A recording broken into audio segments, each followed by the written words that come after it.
Welcome to another episode of the Football Analytics Show. My name is Ed Fang, your host.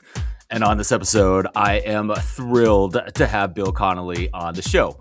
He is the godfather of college football analytics. He writes for ESPN, and he is the author of multiple books. The most recent one was Forward Progress, the definitive guide to the future of college football. Bill, welcome to the show. How are we doing? We are doing excellent. How are you doing? Cruising right along. Got a little bit of a deceleration before the season starts. I always enjoy that. Yeah, deceleration for you means, only what, 10,000 words a week? Yeah, I got 3 pieces going up this week, but that's fine. Awesome. Bill, let's start at the top of college football. Which team do you consider to be the best in the nation at this point in the season? And what teams can potentially challenge them for a national championship? So I've been, from a number standpoint, I can say like SP Plus is comfortably on the side of Ohio State. Like every time over these last 6 months, I put out my initial projections in March. They were a little bit ahead of Oregon. And basically every little tweak I fiddled with in the month since, they kind of pulled away from the pack a little bit. So from an SP Plus standpoint, Ohio State's clearly 1, Oregon's clearly 2, and then there's a big batch of teams 3 to 6. Pick your poison between Notre Dame, Georgia, Indiana, and Texas. So I'm good with that framing. I think that's probably right in some sense. I really like Notre Dame, and for me, depending on the day, I'm thinking either Notre Dame, Oregon, or Ohio State is the best team.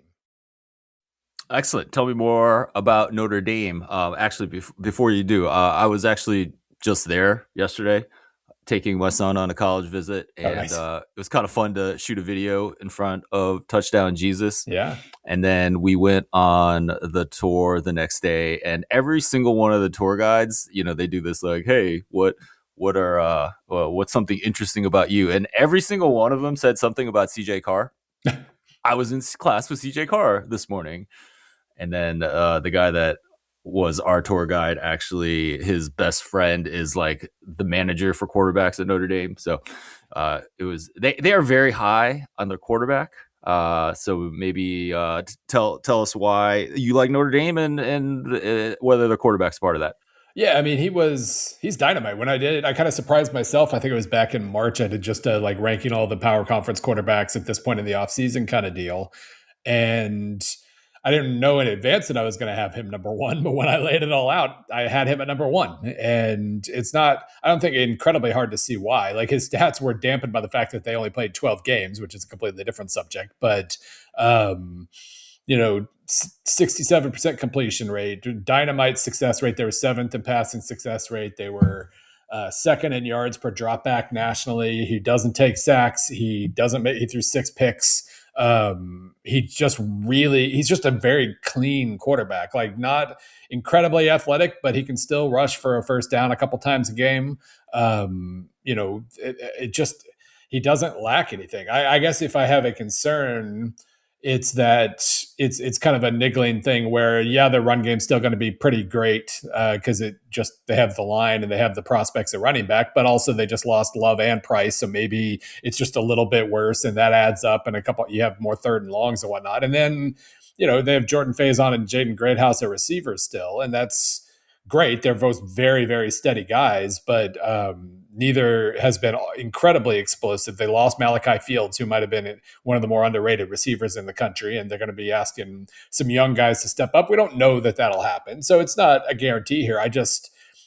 Every team has giant question marks now, and that's kind of the era we live in, and I have fewer questions about Notre Dame than pretty much anybody. I would completely agree with that. I don't really have a lot of questions about Notre Dame.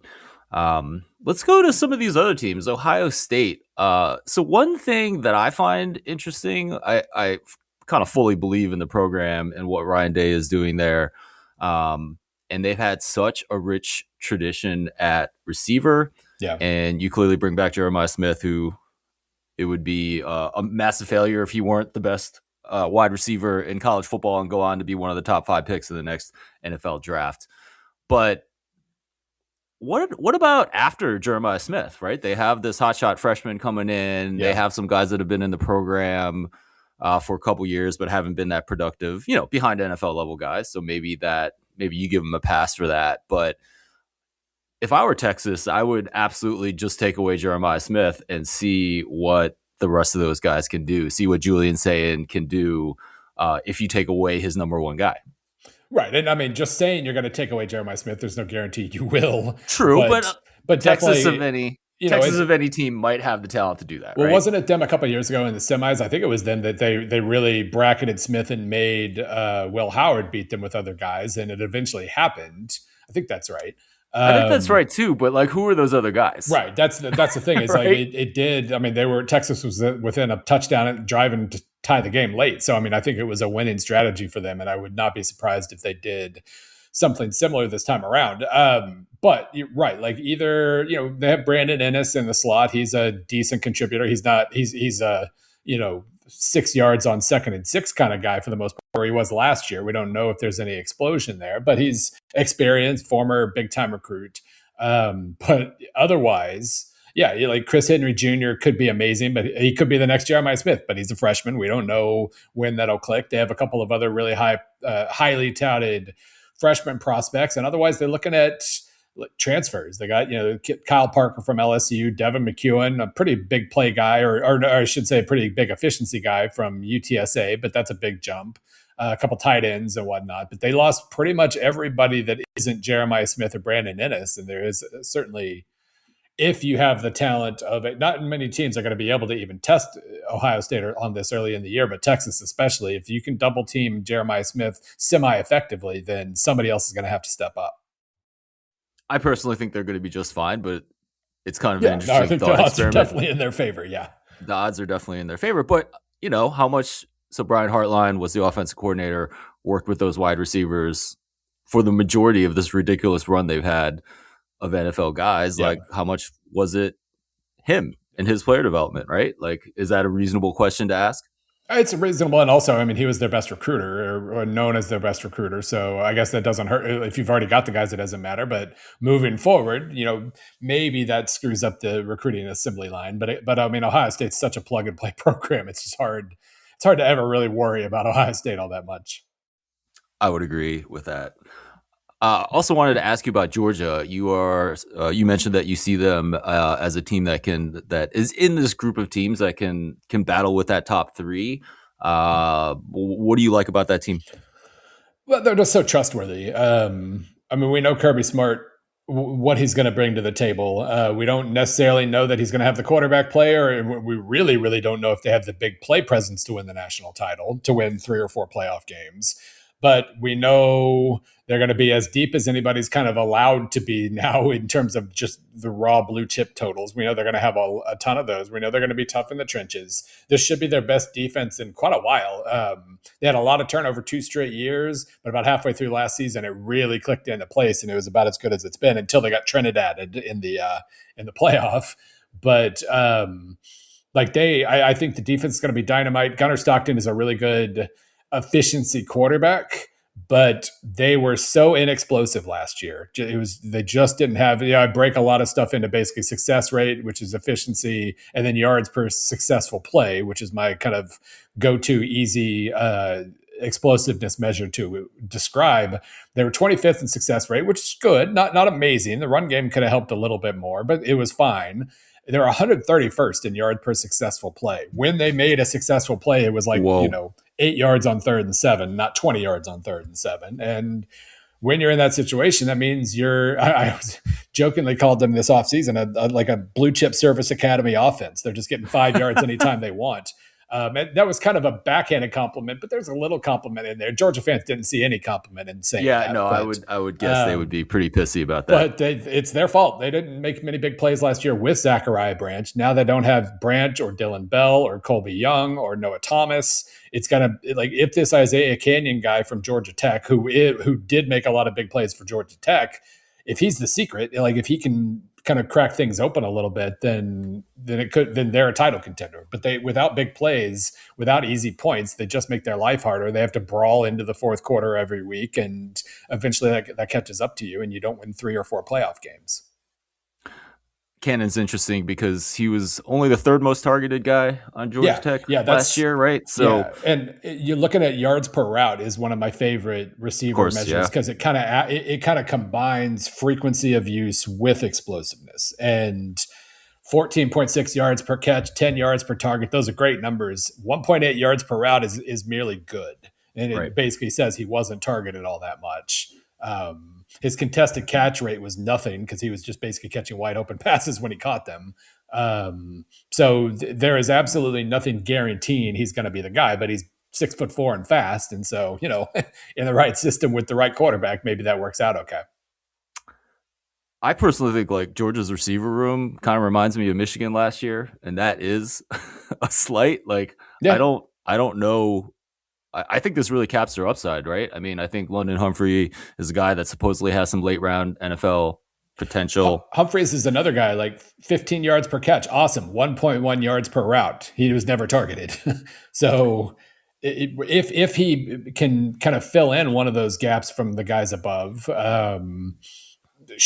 maybe Canyon and Humphreys can at least match what last year's receiving core did. But I don't know. I don't. It's a huge question mark. And again, when you've got 13 blue chip receivers or whatever they have, it's always possible that some of them develop and start to shine. Yep, yep, for But sure. Stockton also has to prove that he's willing to kind of take risks occasionally and look downfield a little bit more. Because for the most part, he's just really happy distributing the ball, converting third downs, and moving forward. And again, that's awesome. But big plays are easy points, and you don't win 15, 16, 17 games without some easy points.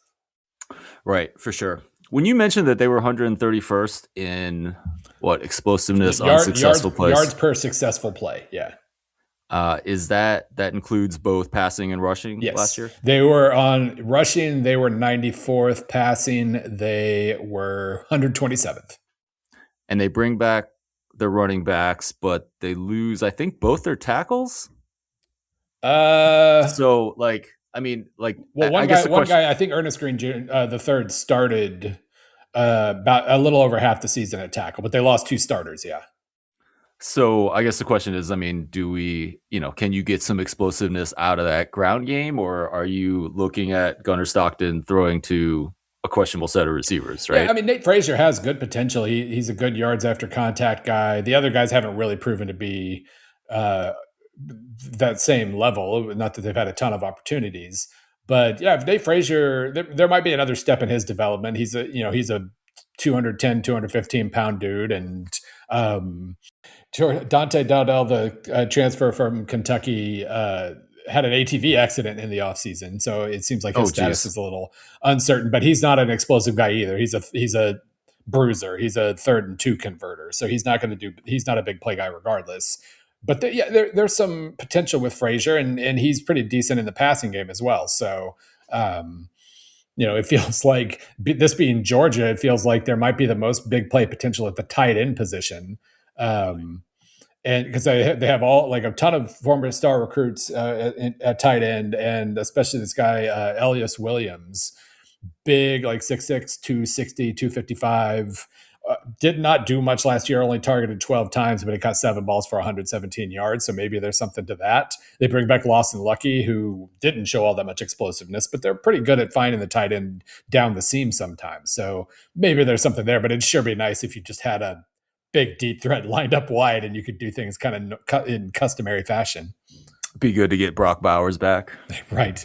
That It's would funny. really help them. It's funny, what happens when you don't have the best tight end, by far the best tight end in the country. It gets a little harder, I guess.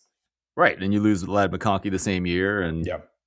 Yeah. That's Georgia's really close to where they were, but they've definitely taken a step back from that 21 to 23 range. And it feels like right. just explosiveness is the biggest reason for that. Not that they had a ton then, but they had enough.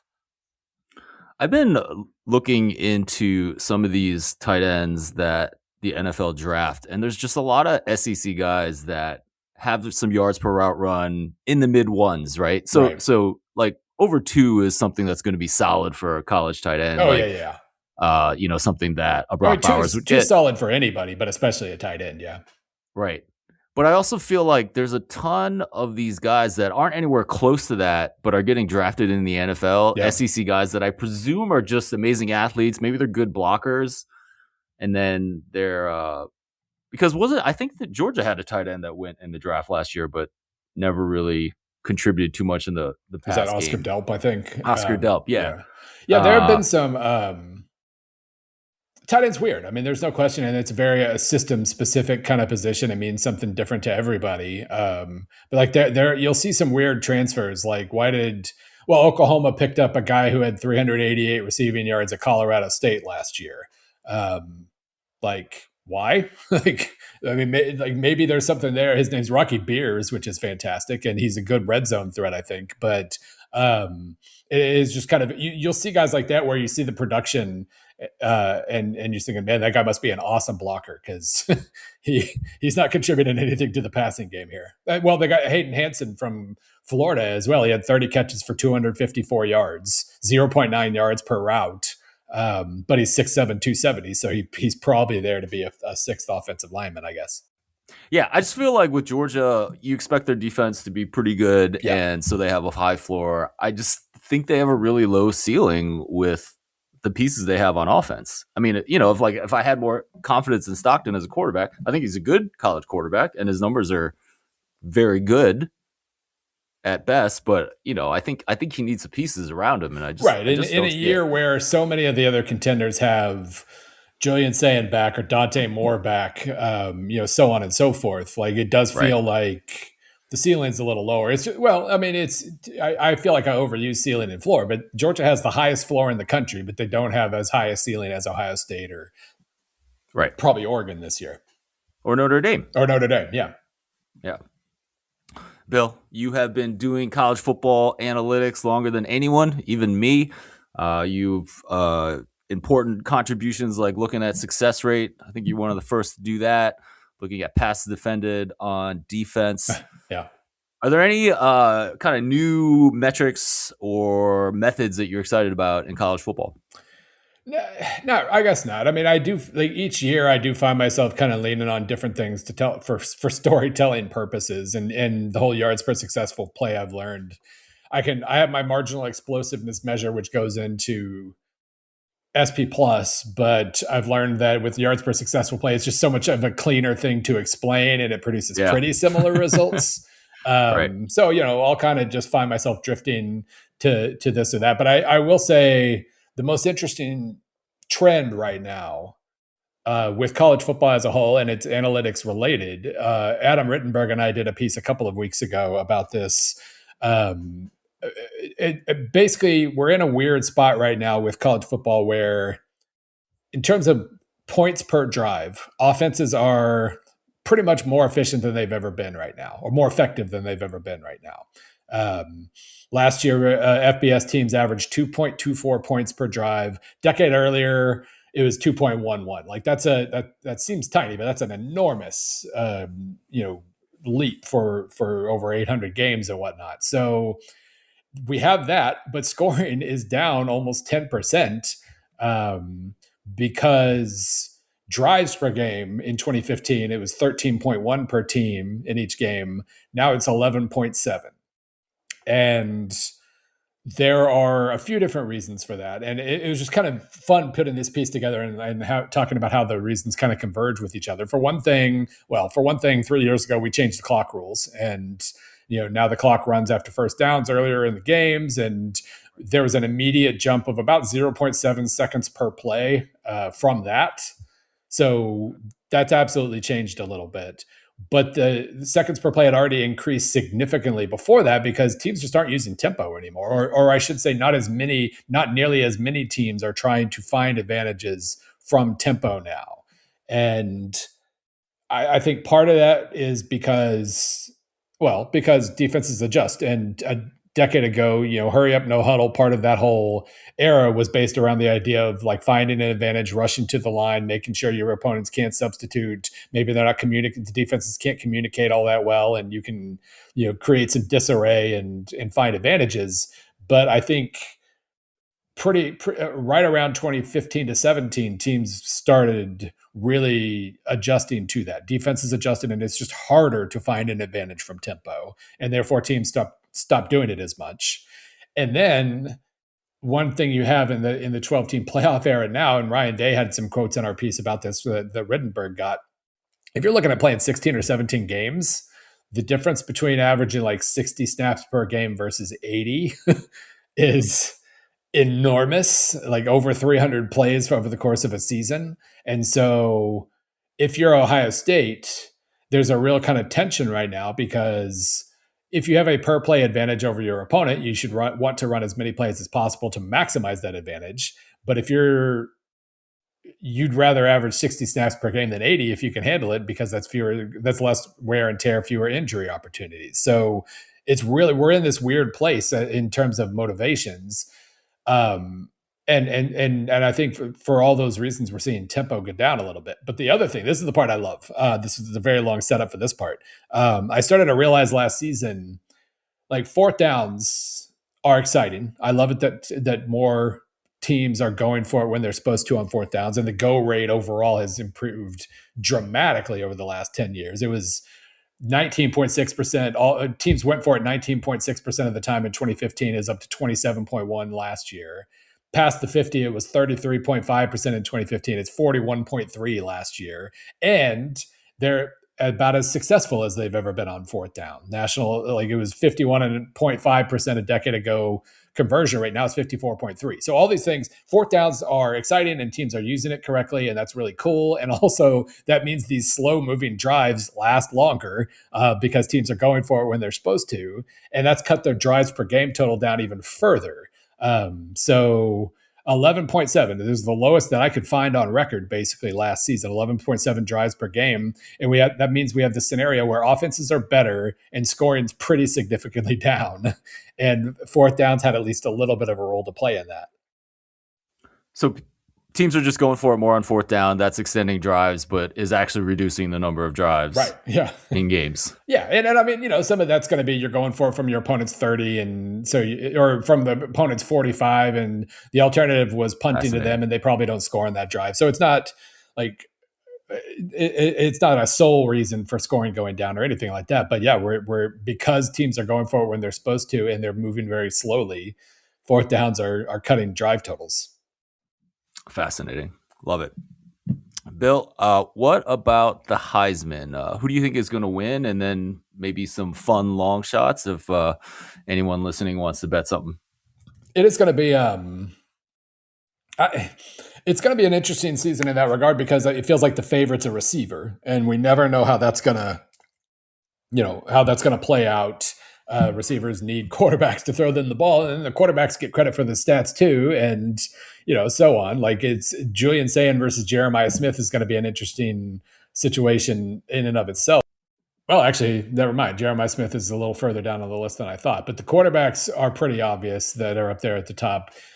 Obviously, Carr, obviously Arch, Dante Moore's up there, Darian Mensah's up there, which I do find Miami to be pretty interesting because it feels like they're going back to a quarterback who hunts big plays a little bit more than Carson Beck did last year. And that could mean more explosiveness, but less efficiency. And there's a trade-off there, obviously. But then, like, Sayin's up there. Trinidad Chambliss is up there, and I think that's pretty legit.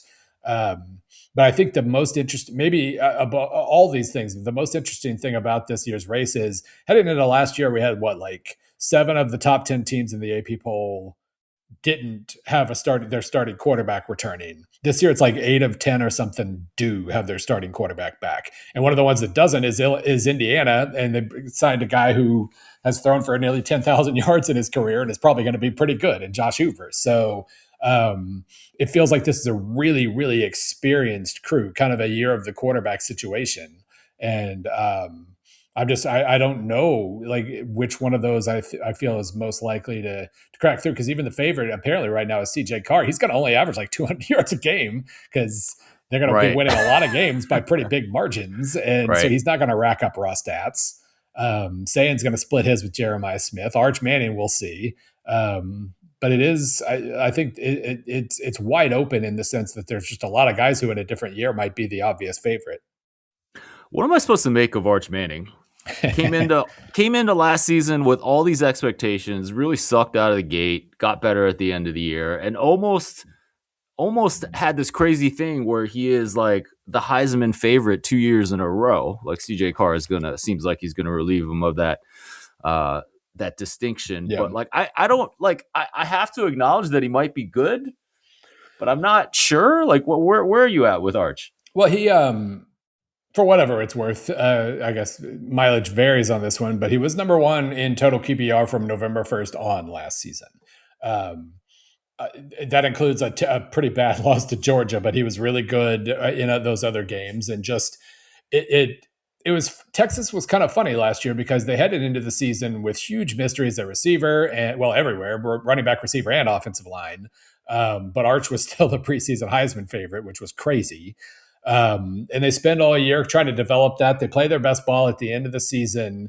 And then Sark basically like chases off about 10 guys who had played a role to bring in like 5 transfers who could be really good. And I, I've been struggling with that. Like if you just look at the envisioned starting 11 that they're going to put out on offense with either Hollywood Smothers or Raleek Brown at running back and Cam Coleman obviously at receiver with Ryan Wingo, it's going to be loaded with star power. It's just they kind of traded depth for that star power, and I don't know if that's the move I would have made. Like Cam Coleman might just be amazing, and maybe that's all that ends up mattering here because one of the 2 running backs is going to be really good too. Probably maybe both, but I don't know. It felt like he's fighting last year's war with the way he now loaded up on receivers and offensive linemen and like support for Arch when he probably should have done that last year. And I don't know if this ends up working out how as he's supposed to. But as far as Arch goes, he's obviously good. But, it's going to be pretty much impossible for him to live up to the hype that he got. But he's obviously good, and his one weakness is hilarious for such an athletic guy who really can do. I mean, 7.8 yards per carry, not including sacks. Like he's really explosive. He can, as soon as the defense turns its back, he takes advantage. He's really good in that regard. He cannot throw on the run at all. His like on the move, out of the pocket kind of completion rates and whatnot are horrific. And it's just kind of strange that he's such a good athlete and his accuracy falls apart as soon as he leaves the pocket. Interesting. Bill, another quarterback I wanted to ask you about is Josh Hoover. He's going to Indiana. By my metrics, he had better numbers at TCU than Fernando Mendoza had at Cal. That doesn't mean that he is going to have the season that Fernando Mendoza had last year, but I'd be interested in what you think of Hoover and what you think of this Cignetti player development pipeline. Yeah, I mean, best thing you can say about Indiana this year is this year's transfer class is kind of more impressive on paper than last year's. Yes. And I mean, that's a pretty scary thought considering how last year's ended up being. But no, I mean, Hoover is absolutely more proven than Fernando was at this time last year. And so therefore you have to assume they don't go unbeaten, win the national title. Maybe they'll never lose again. Maybe that's what we've learned from last year is they're not going to lose again until Cignetti retires. But it's very fair to assume regression to the mean takes over, but they still got a really high ceiling when it comes to the new guys. Hoover at quarterback, Turbo Richard at BC. If you can average 5.2 yards per carry at BC with just a dismal supporting cast, and now you're going to be running behind one of the best offensive lines in the country, like he's going to be great. The combination of Charlie Becker and then transfers Nick Marsh and Shaz Preston should be awesome at receiver. They only needed 1 transfer offensive lineman because they have like 3 starters back or 4 who started games 4, last year. Yeah. So they're in great shape. And Hoover, there was kind of this run of headlines in the spring about Hoover threw a lot of picks and made a lot of mistakes, and that's not wrong.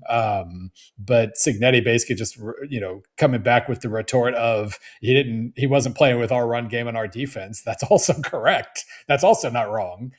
So I would assume they get really good production and they're still a top 5 level team.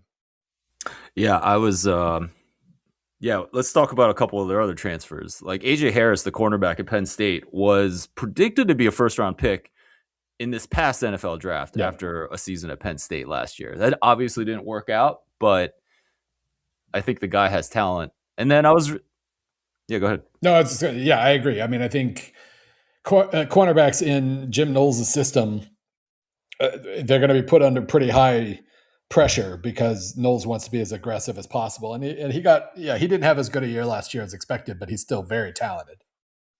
Yeah, for sure. And then I was looking. I consult the work of Jordan Reed at ESPN for the NFL talent that Yeah. particular college football rosters have, and he basically said there's like late round grades on 4 different pass rushers on that defense.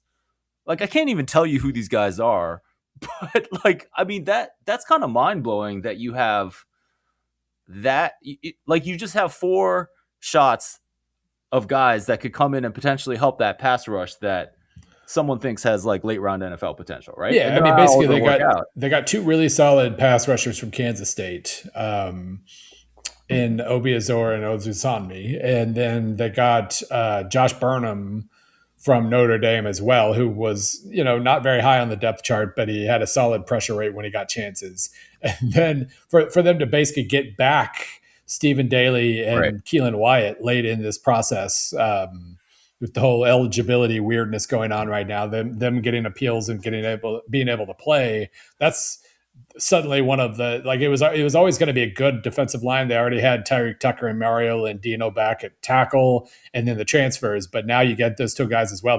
They're loaded. They're loaded at defensive end, especially. And I hadn't even mentioned Daniel Ndukwe, the guy who was at, I think, the Oregon game, one of the playoff games last year, where suddenly he was the best player on the field, and he was Right. like their 5th defensive end last season. So just dynamite, talent identification, talent development, really, really good pipeline there. And they're going to have great linebackers behind them. And if they basically can come up with D'Angelo Pons as approximate replacement at cornerback, they're set. I mean, I feel like they have Harris for that. So, I Yeah. mean, Well, I mean, they have potentially the other corner, Jamari Sharp, could kind of step right. into number 1. And if AJ Sure. Harris is your number 2, that's a pretty good place to I be, I mean, think. I'm really high on this Indiana team. Like if they're Yeah. not in the same class as Ohio State and Oregon this year, doesn't mean you're going to win a national title. But if they're not in that same class, I think that's actually a disappointment for that roster. They're going to be, and maybe it's just that Ohio State's as good as SP Plus says they're going to be. I don't know, but and maybe they distance themselves from everybody. But Indiana's. There's no reason to think of them as a flash in the pan here. They're going to have a shot again. Bill, one of the things that you do that I love is that you rank 771 college football teams. You are, and from your writing, you're clearly a fan of not just power conference football, but like the lower levels of football. Group of 6. Are we at 6 these days? 6. Group of 6, and then FCS, and then all the way down to the NAIA level. So maybe give me a story or 2, like teams that you are following that you think other people should follow as well. Well, first of all, I mean, I think one of the things I always try to emphasize in some of my preseason stuff and then in my Friday pieces is like, I'm a firm believer in like the more small school football you watch, the more you like football. The healthier you become Nice. as a human being. Yeah. Just take away a lot of the kind of the grossness that pervades at the top, and just get more into like the real stuff here. It's just a lot of fun. Like I went to the FCS title game last year, Montana State, Illinois State, and it was just a life giver. Like it was just so much fun to be around those programs, and saw an amazing finish and all this other stuff. Like it's good football and it's fun, and there's so many histories that you don't know about when you're diving in at different levels. But I'm a Big Tent guy, and so I can tell you like a bunch of things at the G6 level. Whether it's Boise State trying to bounce back from a really confusing season last year, UNLV taking on Jackson Arnold, the super athletic and fun and extremely flawed quarterback who couldn't make it work at Oklahoma and Auburn, but now he's playing for Dan Mullen, who's kind of a whisperer for that kind of quarterback, and UNLV might be a lot of fun this year. North Dakota State, large range of outcomes when you move up to FCS, but they, there have been many times over the last decade where North Dakota State would have been top 40 in FBS, and now they've joined the party and they'll have at least a chance to make some noise in a really fun Mountain West. All these stories. Hawaii could be really, really fun this year. But then, I mean, it just no matter how far you go down, there are interesting stories to talk about. FCS now doesn't have North Dakota State, but they still have the Montanas. They still have a loaded Missouri Valley. You still got like Youngstown State with offensive coordinator Mike Yursich, formerly Ohio State, Oklahoma State, Penn State, all that. They had maybe the most fun offense in college football last year, and they returned their quarterback. Um, you know, D2 is kind of its own little entity, but Ferris State was so good last year and could be so good this year that they'd be like top 15 in FCS if they were in. I have them actually ahead of Kent State Wow. and Akron in my in SP Plus, even with Whoa, whoa, humongous whoa. adjustments for each division. Let So us talk about that a little bit. yeah, This is a small school in Michigan, probably most famous for having Trinidad yeah, Chambliss 2 years ago, right? If yeah, I'm not mistaken. yeah. And so you're saying they lost a quarterback that was capable of playing at the top of the SEC last year, and they were as better than Kent State. As good or better than Ferris State, or than the Ferris State of Trinidad Chambliss. Yeah, they were. He's kind of established, and I mean there are lots of different ways to build a D2 program with like grants and whatnot, but he's got a really good thing going. And what's his name, Tony Anesi, I think, and basically for SP Plus, this is I cram everybody into one giant table, and I do it because we know pretty good adjustments for each level. Like FBS to FCS is now, it's always been 28 points for me. Now it's up to 33 with the talent rating that has gone on. But there's a 33-point adjustment there. And then from FCS to D2, it's about 23 points. So basically, yeah, if you subtract 56 points from Ferris State's D2 SP Plus rating, they're still ahead of Kent State and Akron, because that's how ridiculously good they are.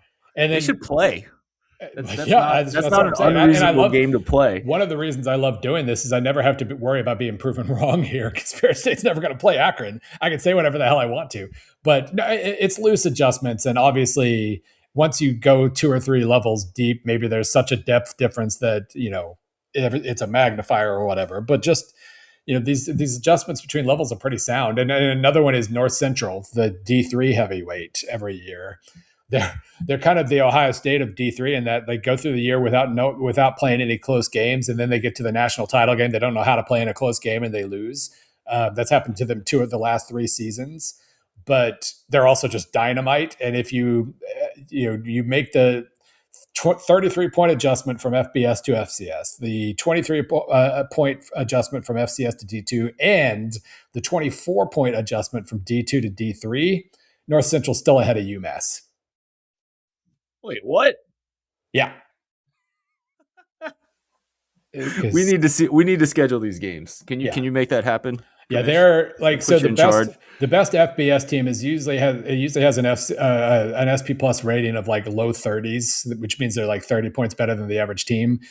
North Central starts out 2026 with a 48.1 rating in D3. Wow.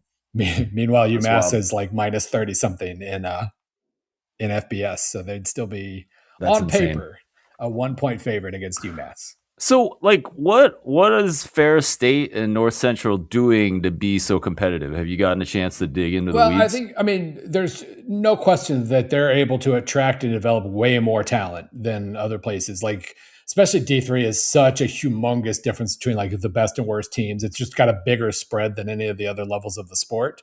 And it's because, I mean, in D3, you've got Maine Maritime, you've got Oberlin, you've got all these teams that don't really try to attract talent all that much. They're using sports as a way of like boosting enrollment, basically.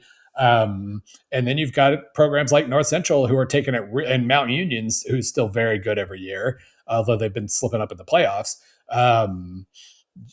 They just have teams that are trying really hard, and so there's just a humongous difference there. And they're getting, North Central will attract guys who could play at mid-level FCS or high level D2, but they've got a proven program and they develop well, and they just overpower the teams in front of them. And Ferris State just knows what the hell it's doing. Tony Anesi is a really experienced head coach. They play a pretty run-heavy offensive system where they're just, because they know they're going to be better in the trenches than anybody else they play, and they just blow teams up because of that. I think it was Colorado Mines a couple of years ago. They played in the D2 title game against Ferris State, and Mines had a really great passing game. They were in the title game. It was a cool story, and Ferris State just blew up their line every single play of the game and blew them out. So Yeah, I think it's kind of the same story as FBS, and that the best teams just have more talent and know what they're doing with that talent better. But it's still kind of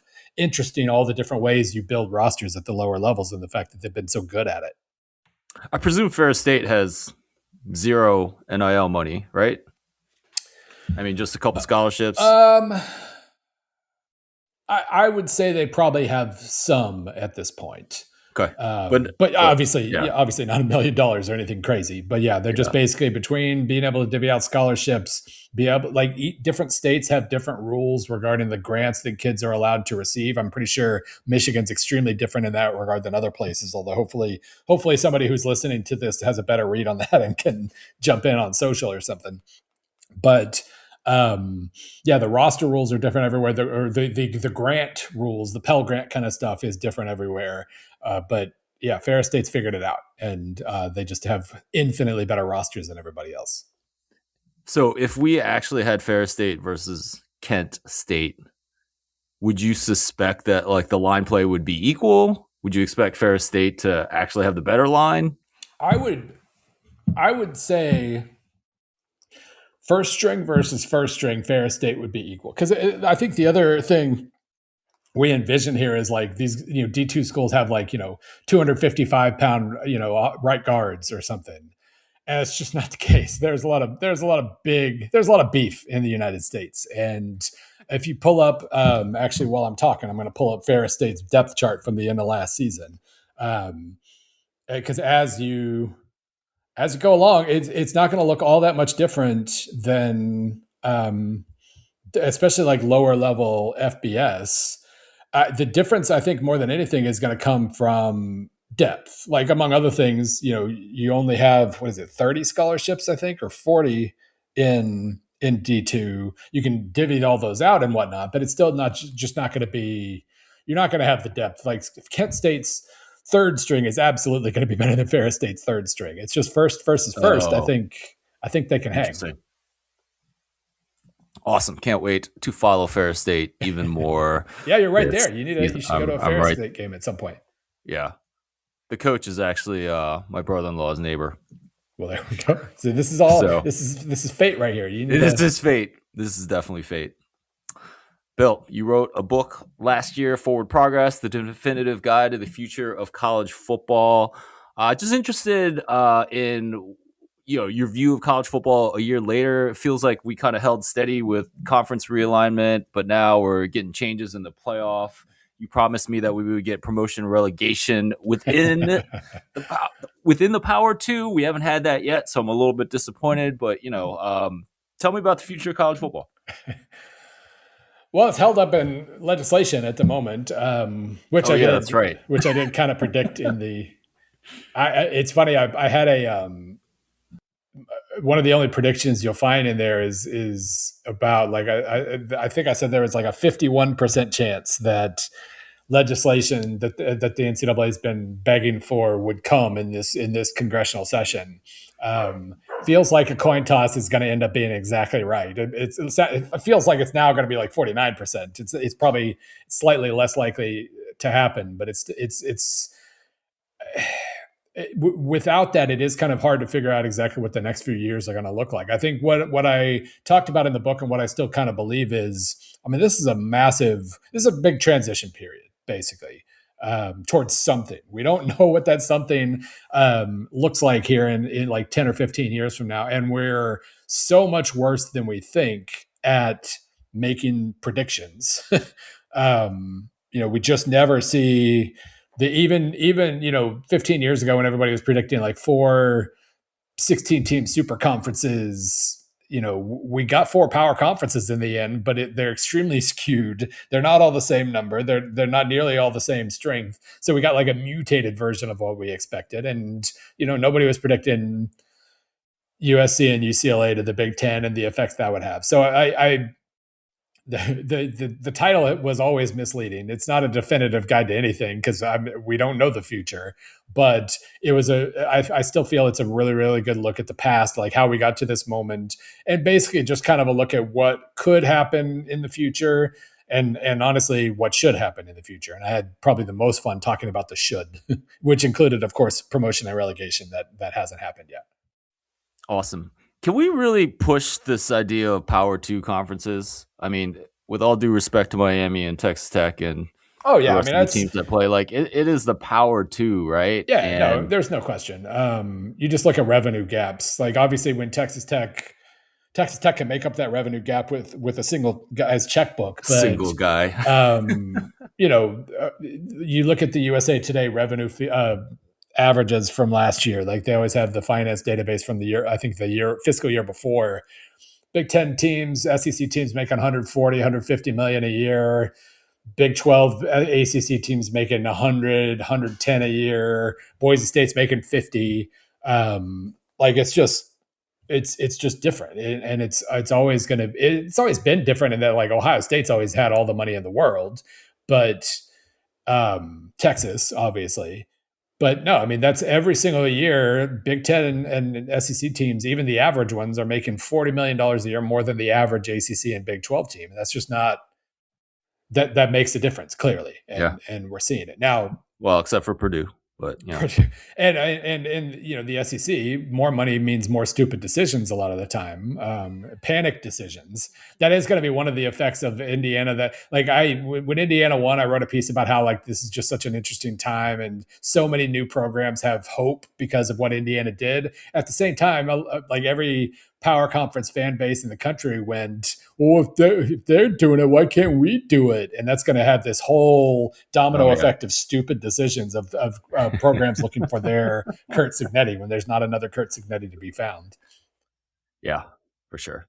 So speaking of stupid, irrational decisions, let's move on to the Premier League. I love that the SEC of soccer. Yes. So you do a ton of work with soccer, international soccer. Just most recently, you teamed up with Ryan O'Hanlon, another excellent soccer writer, to look at the Premier League. So, Arsenal won last year. Is the Man City dynasty over? Give me your general take on, and the Premier League started this past week with some interesting blowout results. So give me your take on what's going on in the Premier League. Yeah, there was some spectacular overreaction fuel based on that first week of results. And it was great for me because I get to go full in on confirmation bias. Basically, every team I thought was going to be worse this season looked horrible last week. So hell yeah, I'm jumping all in there. That's why I got to ask you. Well, it definitely feels like, again, we're overreacting to everything we've seen for all 90 minutes each team has played. But it seemed pretty clear that Arsenal was however much better than they were, however much better they were than the field at the end of last season. It grew this season. Manchester City was second, and they've flipped a lot of that roster and lost the best coach of the last 25 years, minimum of the last 25 years in Pep Guardiola. So they still have loads of talent, but they don't know what they have yet. And with the transfer deadline still a week away, we're going to have to re-rank the teams pretty quickly after the preview because so much will have changed by then. Right. But we had Manchester City still second. It just feels like there's a big gap there. And I don't know that Enzo Maresca's really the guy to run that, but we'll see. But I do think, so many of Liverpool looked pretty mediocre. Manchester United looked horrible. I do wonder about Chelsea, taking advantage of Real Madrid's stupidity and scooping up Xabi Alonso was a huge deal. They're a spreadsheet more than a club in the way they just acquire and move talent around. But I think especially if Cole Palmer again, he was hurt. He wasn't all that effective last season. He looked spectacular on Monday against Fulham. If Xabi Alonso has a team with Cole Palmer, Morgan Rogers, who they overpaid for, but he's still good, and Joao Pedro up top, they're going to score a ton of goals. And we'll find out if they have the defensive stability. Sanchez, their goalkeeper, looked horrible yesterday, so that's a completely different concern. But they're loaded with talent, and if you can figure out the right 23 guys to put in uniform every week and build some sort of consistency there, especially since they're not playing in Europe, that feels like maybe at this point Arsenal's biggest challenger, which would be quite a turnaround. I wrote some words about picking a European club team, and I started with my following and picked a team in Spain with CD Castellon that's owned by Haralabah Voulgaris, a famous sports bettor, and it's kind of like following Brighton, like 10 years ago, owned by a sports bettor, watching this climb to the top division, and then I talked about my Dortmund fandom, my team in the Bundesliga, and then I got done with that and I was like, ah, crap. I mean, look, we got to finish the third part of this and pick a Premier League team.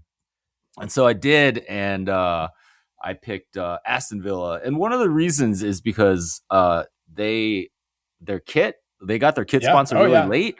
And so you can actually get a club jersey that has no across the chest sponsor right now. It is in the mail right now. And I knew coming into the season that, they sold a lot of their best players. It was going to be kind of rough. And so Saturday night, Bill, I bought my Aston Villa jerseys. So there was doubly no turning around of my new fandom and my claret, this beautiful dark burgundy color.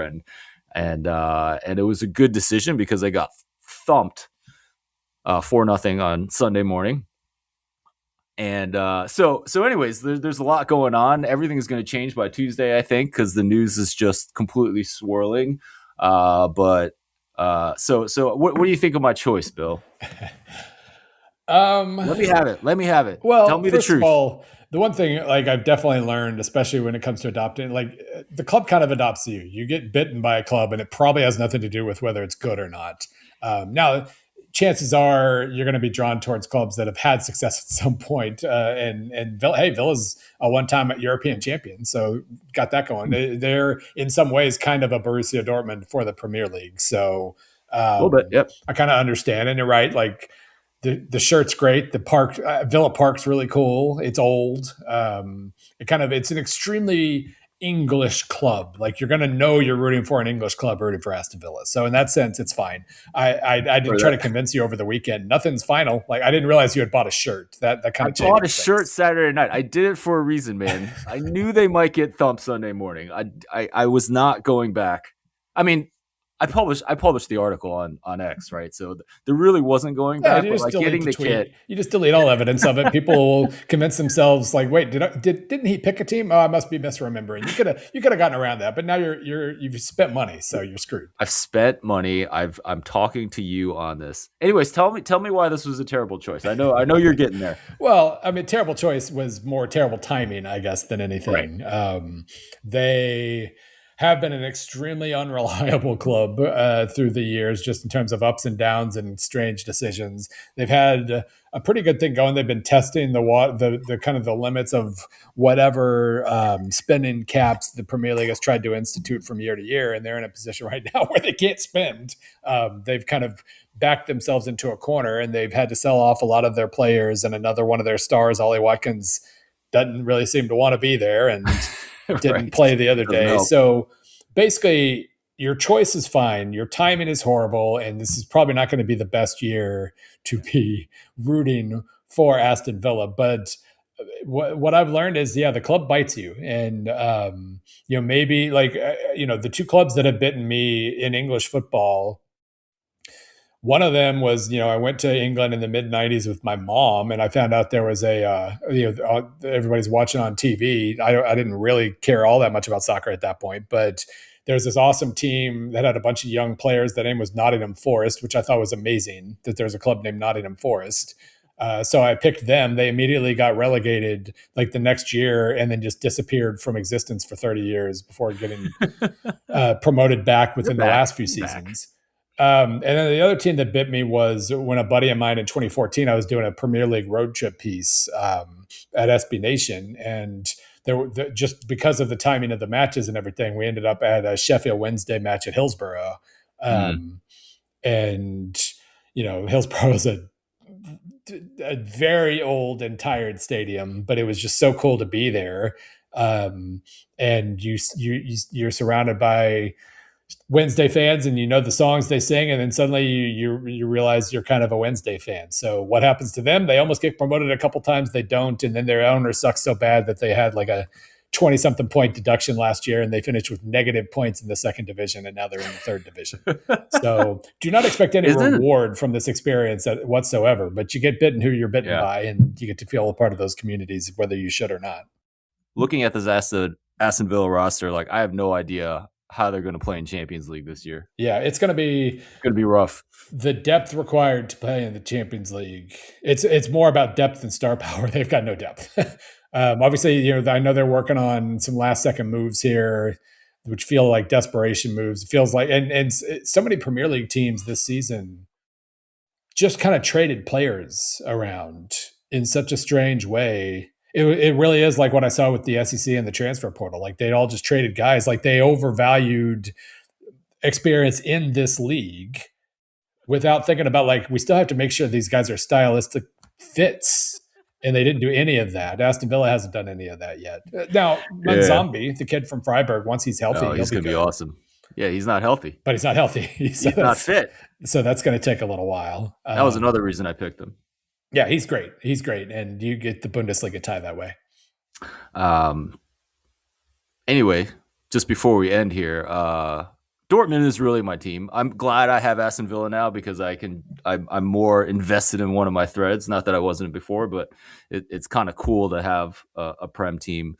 But Dortmund's really my team, and man, their young signings looked electric on Saturday against Bayern Munich. I was so excited, and this is like why you are a Dortmund fan, because you get some 18-year-old who looks fantastic, and of course, you have basically turned the keys of the offense over to an 18-year-old. So what could possibly go wrong with that? But that was fun. That was fun. I guess basically because Real Madrid and other clubs were starting to invest in those teenagers, that a lot of them were kind of skipping the middle step of going to like a Dortmund or a Leipzig or somebody. And so Dortmund was trying to get by for a couple of years there with a lot more veterans, which, high floor, low ceiling, whatever, but they weren't as interesting to watch, especially last year. But they've started to shed some of that dead weight. And yeah, their transfer class this year is super exciting. They've got the Karetsis kid he played in Belgium last year. Then the Constantelius kid who looked great. He's 23, so not a teenager. But Godot, the center back from Salzburg, is enormous and just looks super steady already. And then they had a couple guys already in house who Reggiani and Ossio. Like they have a really fun 18 to 22-year-old core now that we'll get to. Obviously, those guys are going to get sold to bigger clubs here in a few years, but you're going to have a couple seasons here where it might actually be fun to watch something develop. Yeah, I mean, I think it's always fun to watch Dortmund, even when they haven't had these guys the last couple of years. But like this group is going to be fun, and that's such a cool club to. Like I did, I guess it's been 2.5 years now. I made it over to Dortmund to cover a game. And the press guy, he finds me after I get in there, and he basically congratulates me for being there, and then takes me out onto the pitch to take a picture in front of the yellow wall. So they know what they're doing. They know how to woo you. But I was wooed, so it worked. Do you feel like you adopted them as your team? I mean, I feel like you're more of a Bundesliga in general. Yeah, kind of guy. Bundesliga. I'm kind of sacrilege because I think going to a Schalke match a few years ago, the one where they clinched promotion in 22, that was the most electric sporting environment I've ever been in any sport. So I have a very soft spot for Schalke, and so basically I have a soft spot for Dortmund and Schalke, which is doing everything wrong. The two biggest rivals, the biggest rivalry in Germany. Probably I like them both, so I'm clearly not. I'm not doing any of this right, but I basically now have 6 favorite German clubs, and I like them all, and so be it. I don't have to ever solve those problems. I'm mailing you a Dortmund jersey just because you said that. We gotta get you on the right side. That's the one soccer thing she's picked up, is she's a Dortmund fan, and she picked up when we went to Germany, I guess 3 years ago. We bought her a Dortmund shirt that she still wears sometimes. So excellent. Bill Connelly, thank you so much for your time. Please let everyone know where they can find you on the internet and all your work. Well, social media is stupid right now, but I'm on Twitter and Blue Sky, posting kind of the same thing in both places. And from each of those spots, you can find a link to basically all my work, just a Google Doc with everything I've done at ESPN over the last freaking 7 years, by the way. Yeah. But Is yeah, that's the easiest place to start.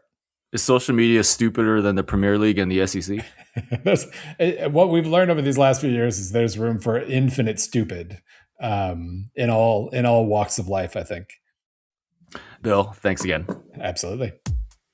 You've been listening to the Football Analytics Show. My name is Ed Fang, your host. In this reboot of this podcast, most of the episodes are going to be these solo 5-minute episodes. They drop every Friday. There's 3 that you can go listen to right now. I would be honored if you check that out. I think they've turned out really, really well. In the past episode, I looked at Chris O'Leary, who is the Chargers DC, but it's really his time at Western Michigan last year that is really interesting. So please check that out. Also, if you want more of my bets, check out my free email newsletter. You can get that at thepowerrank.com.